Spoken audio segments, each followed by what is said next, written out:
Now, in the other trending topics, I seen an interview with Nate Robinson that played basketball in the NBA for years. Man, he was talking about how he felt the situation where he was slighted by Doc Rivers for $1.5 million by him not being able to play a game and meet his incentive in his contract. And Nate was obviously hurt by that because he was thinking to himself, why would the coach do that to him?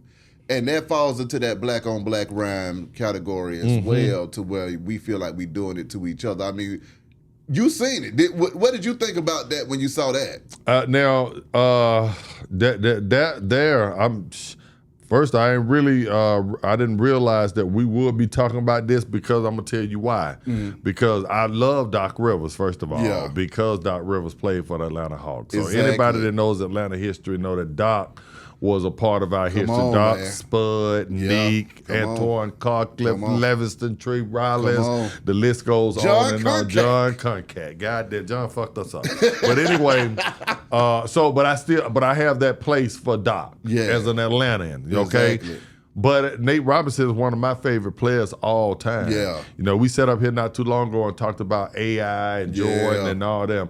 Well, you know what? I can put Nate Robinson as far as, now I'm not talking about the greatest of all time or this, but I'm talking about far as ability go, as far as a superhuman, person, somebody that we could identify with. There's certain players that we can identify with. Steph Curry was one. I would say, man, I can do that. I can throw it from half court. Curry can't even dunk, we don't think. He probably, but we don't think he can. You know what I'm saying? Nate Robinson was just the opposite. Jumping out the was gym. Shorter than him and could just, I'm talking about dunking on Benny. He dunked on Shaq one time. Exactly. You know what I'm saying? So Nate Robinson's one of my most favorite players of all time, even though he used to kill the Hawks. Now, hearing him say that, we have to put in perspective, Nate Robinson is fighting an illness to where, you know what I'm saying, he needs help. For anybody out there that maybe could help him, what is it? It's kidney failure, right? If there's anybody out there that think you might possibly be a match, man, find the right the people that's behind that. Nate Robinson playing the NBA, and see if you could help the brother. Exactly. Okay, that's first thing. So, but he is coming from a place of, hey, right now, I got nothing to lose. I could possibly die from this here. So I'm going to speak my mind. So in this particular point, at this particular, junction and this with them two, I don't feel like there's any malice intent like with the rappers. Like somebody's trying to sell a CD, trying to drum up beef or controversy for this. I mean, this man has his life on the line, so I don't think he's sitting here playing for any other thing other than, Doc Rivers, you fucked me out of $1.4 million. You see what I'm saying? So because of that right there, it would be hard for me to just, now this is on the surface. I don't know either one of them personally, but it would be hard for me to think Nate Robinson is not 100% truthful in this particular situation. That's how he felt. But you had an interesting thing about the entire thing. He's blaming Doc Rivers. Now, that would be black on black crime, black on black rhyme, if Doc wasn't the reason why. And you say, and see, my thing is, coming from a corporate situation, I mean, it could have been a call down from the back office saying, "No, Doc, we ain't gonna pay him that 1.5. You're gonna have to bench him this game, and you're gonna take the hit for this too." Correct. And Doc can't go and say, "Hey man, ownership told me that we ain't giving you that 1.5, bro, and this is what's going on, so I'm gonna just take the hit." And a lot of that goes on in the industry too, to where you got people in management that have to take the fall. They have to be the fall guys in certain situations from a shadow hand that's moving the pieces around. So why do you think, and you brought up something, real quick, and this goes back to just life itself in the hood. When you said that Doc couldn't come to Nate and just say, "Hey man, upper management, ownership told me that if you play this next game, you get 1.5 million. They don't want to pay the 1.5 million, so they told me to, bench you, and I got to take the hit for it." You know why he wouldn't tell Nate Robinson that? Why? Because Nate gonna run his ass right up there and tell what the brother told him. Exactly. You see what I'm saying? And that's kind of where, that's a tricky slope. What is Doc to do? Doc ain't stupid. Because I would have did it. Yeah. If Doc Rivers had came down and told me, we could be partners. Yeah. Me, how you could come down and tell me, Wick, between me and you. Yeah. Once you say between me and you and this and that, long as I'm going to say I agree it's between me and you, as long as it don't fuck my kids or my money. Yeah. Yeah. Once you said something about my money, there was no between me and you. Exactly. I'm running right to the source that you said, hey, somebody told me if I do this right here, you don't get $1.4 million. It's nothing you're going to be able to say that's going to keep me from running up to the office and say, B.I. told me that y'all niggas said that if he bench me, that I don't get $1.5 million. So Doc could be in a catch-22. Well, see, I'm going to hit you with this one, though, Wick, in the same breath. If that is the case. Doc could have told management, no, y'all gonna pay this man the money because this is what he earned. Because simply, Doc ain't still coaching there now, is he?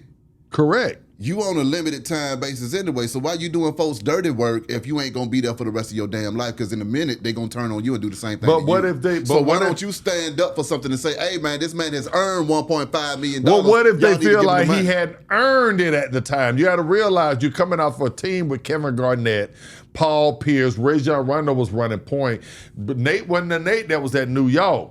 Well, you understand what I'm saying? You get not what you worth, but what you negotiated. He negotiated that $1.5 million. He was negotiating if you played those certain games. And we all he was know. Healthy and he wouldn't let him play the game. Okay, so Beehive, so if you told me I'm guaranteed to come in here, okay, Wick, you come in here for 100 days out the year, I'm gonna give you this amount. Yeah. Anything over that right there, you're gonna get time and a half. Yeah. You don't have to let me come in in days over 100. You're not breaking a contract. They're saying if you play this amount of games, then this kicks in. If you do this, if you blah, blah, blah, we like this, the contract rolls over into this. If.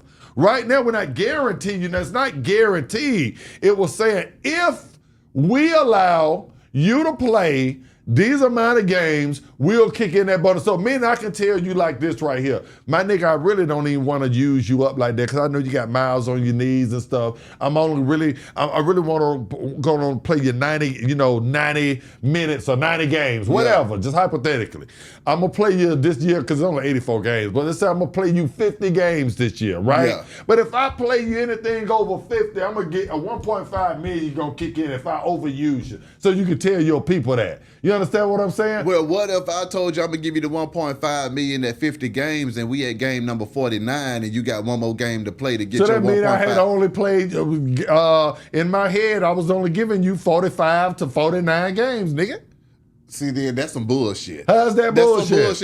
How's that bullshit? If I'm sitting over here and and I'm a gatekeeper and I know it's $1.5 million on the other side of this gate for you, and all I got to do is say, but you didn't guarantee that, because if you guarantee that, you would have gave him the $1.5 million regardless of how many games you play. At the end of it, when you can't play them, I'm gonna give you a bonus of $1.5 million for just being on the team. That's what you saying. No, I'm gonna give you $1.5 million if you play X amount of games. I don't have to let you play X amount of games. Well, that's what you should have put in the contract. If you, Nate Robinson, you talking about they should have. Well, that's what he said. If I play this amount of games and I'm one game away from it, now you can give me that other game. Okay, so did he? You can't. I don't have to give you jack. You don't know where I'm at. Okay, then you don't know where I'm at the time. The team, how the team is doing. I might not want to give you no 1.5 million. I don't know. You might be averaging 5 points at this particular time. You ain't done shit all year. You've been hurt. Well, you got in trouble at the club. You know, Nate like to fight. You know what I'm saying? I don't know what you don't do. I don't owe you $1.5 million unless I put it in the contract that I owe you. Anything else is a bonus. If you play, if you show up on time, if you average this amount of points, if you average this amount of assists, then this kicks in. Well, you know, they told Tom Brady not to pass the ball to Gronk, and he only needed one more catch to fulfill his incentive as well. And you know what happened when Grunt went out there and played? What? Tom Brady passed that nigga that ball. They didn't and made sure that he got the incentive. They never told Tom not to send they said, no, you ain't got to pay that There ain't nobody told Tom Brady that. You just making up shit. So you be making up stuff. You making up rumors. You showed me. I'm gonna have to. You have somebody out there showed me where ownership told Tom Brady not to throw Gronk you know what one more. Like right now. I don't see. I think that Rivers wants to be a winner. And if you can help him win, I don't see that Nate Robinson being able to help him win in that situation. And it only cost him $1.5 million to help win something that needed to be done. That Doc Rivers was that cheap and that he cared that much. His money was already secured. Doc got his check. So I don't see him going out his way. It sounds good in theory, but I don't see, unless, like you say, ownership made Doc do that, I just don't see Doc going out his way for Nate Robinson, a brother like he, and say, you know what, I'm not gonna let you make $1.5 million, so I'm gonna bench you. So how do you feel about artists that get into record deals and their albums get shelved? Now that happens. So now what's the difference between that and that? When somebody at the top say, we gave you this deal for this album, but we're not gonna put it out.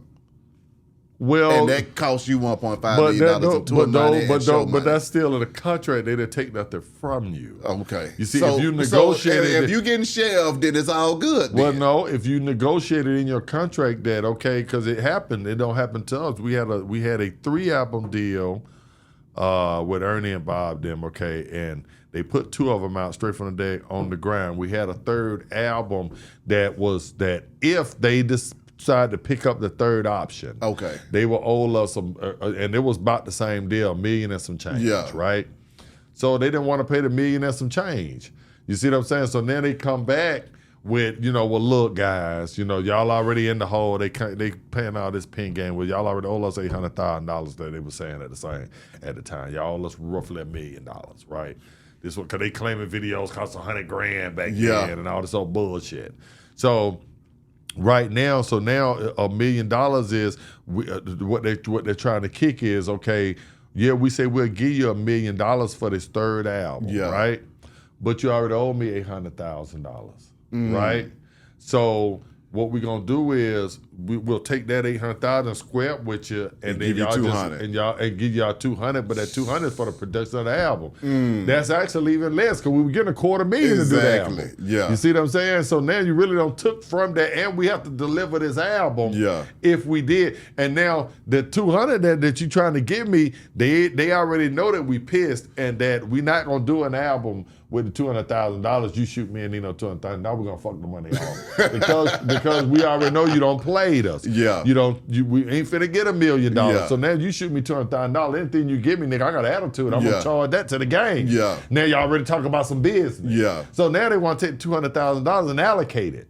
So now it's an escrow. So I'm giving you $200,000, but I'm not giving it to you. But you can't touch it. Just send us the bill for this right here. You see what I'm saying? And we'll send it out because now we know we don't fucked you over, and we're not, and you're not gonna do what you're supposed to do with the little chump change. So that's all in negotiations of a contract. I would never be in that position had. When I'm on fire and I'm hot, straight from the deck is booming everywhere, I would have said, no, that 3rd year, no, this ain't an option year. Let's guarantee that. Maybe we can do a 4th year with the bullshit, but now guarantee that meal ticket right there. Come blah, blah, blah, blah. If I didn't do that right, that's on me. Nate didn't do that. He didn't guarantee it. Hey, it's on him. Hey, y'all heard the man, man. What else you got going on in this thing? What's good? April the 19th, the song finally drops. I know everybody been waiting for you for the song with me and CeeLo. Yes, sir. I told everybody that what happened was the success from the video dropping here on the channel made, distributions companies come at me. So by the time I chose what distribution company I was going with, we reset the date. It's kind of what we used to do back in the day, when you was at different radio stations. You would get my record hot, and then it would be independent. Then next thing you know, Universal come, they pick it up, or Virgin, or whoever comes and they pick it up, and now they reset a new marketing plan. They're gonna drop it 2 months later. You see what I'm saying? So that's what's going on. So April 19th, even though for y'all that have already heard the record, listen to it again. For y'all that haven't, go check it out. April the 19th, that's this Friday, I think Thursday or Friday. And I'm going to be dropping some videos on it. Y'all go download my new single. And I'm dropping Zombieland the same day as it. and some new material, man. That's where we at with it. Y'all heard the man. Get down with the movement. Be Hot Radio, shout it, Big Galaxy. We gone. Just heard.